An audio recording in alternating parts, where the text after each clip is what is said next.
معرکہ حق کو آج 1 سال مکمل ہو گیا ہے۔ پچھلے سال مئی میں بھارت کو لگا تھا کہ وہ پاکستان کو ڈرا لے گا، دھمکا لے گا، اپنے آگے جھکا لے گا یا دنیا کے سامنے کمزور ثابت کروا لے گا۔ بھارتی میڈیا چیخ چیخ کر کہہ رہا تھا کہ پاکستان گھس گئی ہے بھارتی سینا، اب پاکستان گھس گئی بھارتی سینا، پاکستان ختم ہو جائے گا، کراچی تباہ کر دیا ہے، اسلام آباد خالی کروا دیا گیا ہے، لاہوری ڈر کر بھاگ رہے ہیں۔ لیکن انہیں کیا پتا تھا کہ ابھی تو پاکستان نے گیم شروع ہی نہیں کیا۔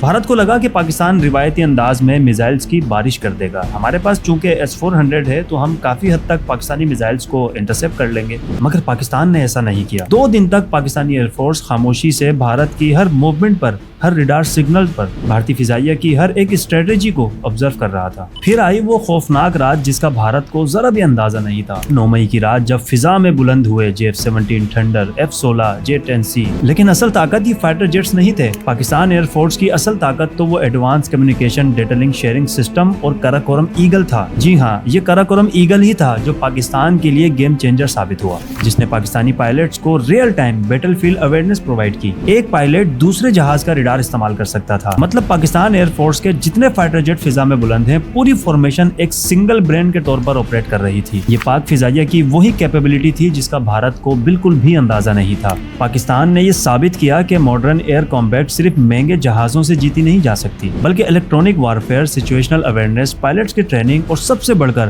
اسمارٹ اسٹریٹجی سے جیتی جاتی ہے۔ اور یہی وجہ بنی کہ دنیا کا ایڈوانس 4+ جنریشن کا فائٹر جیٹ رافیل پاک فضائیہ نے J-10C سے PL-15 فائر کر کے مار گرایا۔ اور یہاں ایک مزے کی بات، اسٹریٹجی تو ہندوستان نے بھی بنائی تھی، وہ آگے نہیں آئے۔ انہیں اندازہ تھا کہ پاکستان PL-15 استعمال کرے۔ اب یہاں پر جو انٹری ماری نا کراکورم ایگل نے، جس کی اپنی رینج تقریباً 550 کلومیٹر ہے، 200 کلومیٹر PL-15 کی ہوگی، تقریباً یہ 600-700 کلومیٹر دور تک پاکستان یہ کیپیبلٹی رکھتا تھا کہ ان کو مار سکے، جس کا بھارت کو بالکل بھی اندازہ نہیں تھا۔ اور یہ رافیل اسی کراکورم کی وجہ سے گرے ہیں، جس کا advance communication data link sharing system جو ہے وہ بڑا اسٹرانگ ہے، دنیا اس کو بڑی سنجیدگی سے لے رہی ہے۔ بھارت کے ذہن و گمان میں بھی نہیں تھا کہ پاکستان اتنا زیادہ ایڈوانس ہو چکا ہے۔ انہوں نے اپنی کیلکولیشن ٹھیک کی تھی، یہ تو پاکستان نے بھارت سمیت پوری دنیا کو حیران کیا تھا۔ کل تک جو لوگ پاکستانی ڈیفنس ٹیکنالوجی کو ایک چینی ساختہ سامان کہہ کر اگنور کر دیا کرتے تھے، لیکن 10 مئی کی اس ڈاگ فائٹ کے بعد پوری دنیا کا نقشہ ہی بدل کے رہ گیا۔ فرانسیسی رافیل کے شیئرز گرنے لگے اور J-17 تھنڈر اور J-10C کے شیئرز بڑھنے لگ گئے۔ نائجیریا، میانمار تو آلریڈی J-17 تھنڈر استعمال کر رہے تھے۔ اس ڈاگ فائٹ کے بعد فوری طور پر آذربائیجان نے بھی آرڈر کر دیے،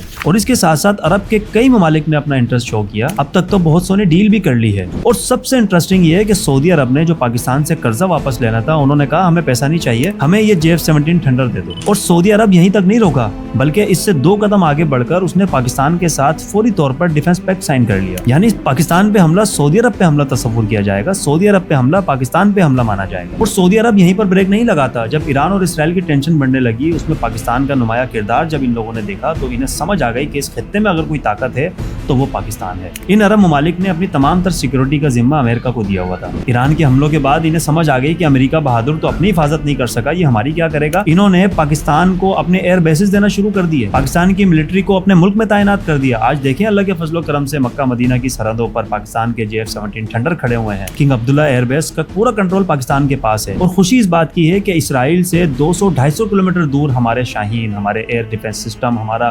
J-17 تھنڈر، J-10C جیسے فائٹر جیٹ کھڑے ہوئے ہیں۔ اور ابھی خبریں ہیں کہ 2-3 مہینے بعد ہمارے پاس چائنا سے J-35 بھی آنا شروع ہو جائیں گے۔ اب سوچیں ذرا، عرب ممالک نے اس بات کو بخوبی جان لیا کہ اس خطے میں اگر کوئی طاقت ہے تو وہ پاکستان، الحمدللہ۔ اور آخر میں اپنے لوگوں سے مخاطب ہوں، دیکھیں یار، اختلافی مسائل اپنی جگہ، ہمیں بھی بڑے معاملات میں اختلاف ہیں، ہم بھی اسی ملک میں رہتے ہیں، ہم بھی وہ ساری پریشانیاں فیس کر رہے ہیں جو آپ کرتے ہیں، ہم کوئی VIP کلچر کا حصہ نہیں ہے۔ لیکن یاد رکھیں، جب بات وطن پہ آئے گی، جب وطن عزیز کی سرحدوں پر دشمن چڑھائے گا، تو ہمارے پاس صرف ایک آپشن باقی رہتا ہے کہ اپنی فوج کے پیچھے سیسے پلائی دیوار بن کے کھڑے ہو جائیں۔ ہزاروں اختلافات کو چھوڑ کر ہمیں پہلے اپنی فوج کا مورال بڑھانا ہوتا ہے۔ یہ آرگومنٹس نہ کیا کریں کہ ہمیں فوج سے اختلاف نہیں ہے، ہمیں ان کے بڑوں سے اختلاف ہے۔ کیا ایک عام سپاہی جو سرحدوں پر لڑ رہا ہے وہ اپنے بڑوں کے بغیر کوئی ایکشن کر سکتا ہے؟ وہ اپنی جگہ سے ہل بھی نہیں سکتا۔ فوج کا ڈسپلن ڈیفرنٹ ہوتا ہے، فوج اوپر سے لے کے نیچے تک ایک کڑی ہوتی ہے، ایک سسٹم ہے۔ تو یہ آرگومنٹس بنتا ہی نہیں ہے کہ ہمیں بڑوں سے اختلاف ہے، چھوٹوں سے نہیں ہے۔ فوج فوج ہوتی ہے، ان فوجیوں کو بھی کمانڈ بڑا ہی دیتا ہے۔ حالت جنگ کے اندر جب آپ اپنے بڑوں کو گالیاں نکالو گے تو آٹومیٹکلی وہ گالیاں پوری فوج پہ پڑیں گی،